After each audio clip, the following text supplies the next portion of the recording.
Жалкоолуктун 3 пайдасы бар. Биринчи пайдасы жетекчи айтат экен да. Мен оор кыска мөөнөттө чечиле турган маселелерди жалкоо жумушчуларыма буйруамын дейт да.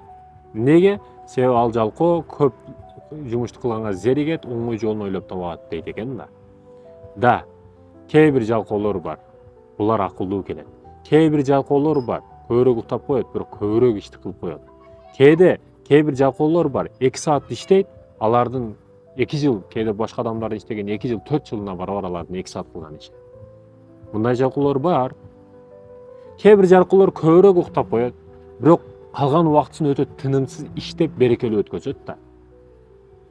Сөзсүз түрдө сабырлап тургун деген нерсе маселе жок.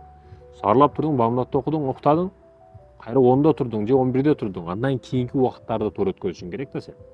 А кээ бирөөлөр сабырлап туруп алат, сабыртан кечке күнөө иштерди кылат. Күнөө иш кылгандан көрө сен толка укта. Укта сен толка.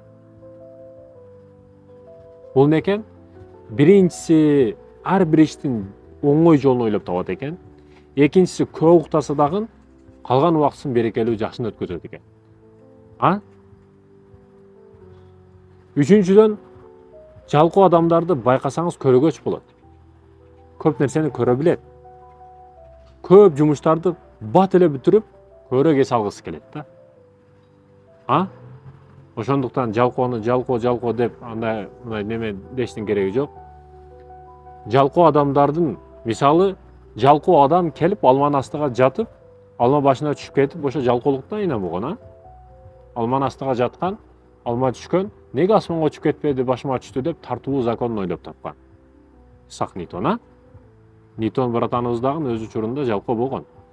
Бардык күчтүү адамдар, ал президент болсун, ал жөнөкөй бомуш болсун, ал биз сыяктуу адам, муну жөнөкөй карашыбыз керек.